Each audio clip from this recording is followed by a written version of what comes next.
মাস পরে আজকে ব্লগ দিচ্ছি, আমি নিজেও কাউন্ট করে বলতে পারবো না। আসসালামু আলাইকুম এভরিওয়ান, আপনারা সবাই কেমন আছেন? আলহামদুলিল্লাহ ফর এভরিথিং। আমি আছি আলহামদুলিল্লাহ ভালোই। আর এই তো আপনাদের অনেকের পোস্ট আর কমেন্টে সবার একটাই কথা, আপু ব্লগ দেন না কেন, ব্লগ কবে দিবেন? তো ভাবলাম যে আমি কয়েকটা ছোট ছোট ক্লিপ নিয়েছিলাম পহেলা বৈশাখের দিন, তো ভাবলাম ওগুলোই অ্যাড করে আপনাদের জন্য ছোট্ট একটা ব্লগ তৈরি করি। আমার যে কোনো ফাংশন হোক বা যে কোনো কাজ হোক না কেন, আমি ওইটা আগেই গুছিয়ে রাখতে পছন্দ করি। তাই আমি আয়াতের শাড়ি, আমার শাড়ি আর আয়াতের বাবার যে কাতুয়াটা আছে ওইটা আগের দিনে আয়রন করে রেখেছিলাম।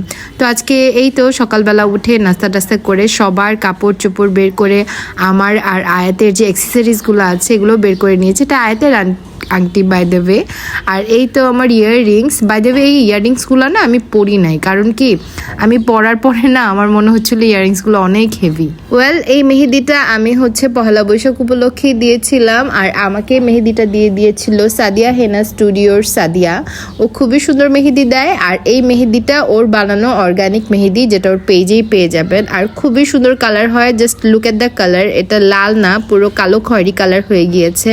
আর বাই দ্য ওয়ে এর চেয়েও আরো বেশি গাঢ় হয়ে গিয়েছিল এর পরের দিন, মানে একদিন পরে আরো সুন্দর কালার হয়। এটাও কিন্তু আয়াতে পহেলা বৈশাখের ড্রেস। আর এইটা আমার আন্টি, মানে আমার পছন্দের একটা আন্টি, এটা আশিক ভাইয়ের আম্মা, মানে আয়রার দাদা দিয়েছে আয়াতকে, আয়াতেরও দাদা হয়।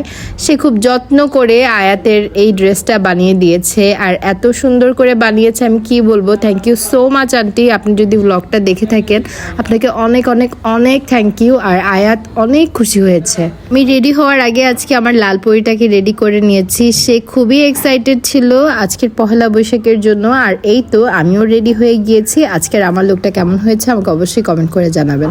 আর আমার না এটা ছাড়া আর কোনো ভিডিও ক্লিপও নাই, মানে খুবই দুঃখজনক বিষয়, আমি আর একটা ক্লিপও নেই নাই আমার। আমরা ফার্স্টে এয়ারপোর্টের ক্রাউন প্লাজা যাই, ওখানে সুন্দর মেলা হচ্ছিল। আর ওখান থেকে চলে যাই আমরা সেন্টার পয়েন্টে, ওখানে পেইন্টিংসের এক্সিবিশন হচ্ছিল।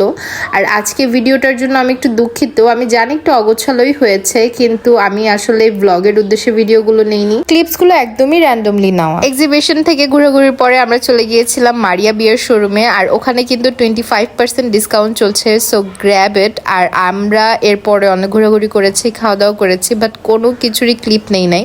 আজকের ব্লগটা এই পর্যন্তই। আপনাদের কেমন লেগেছে আমাকে অবশ্যই কমেন্ট করে জানাবেন। Thanks for watching. আল্লাহ হাফেজ।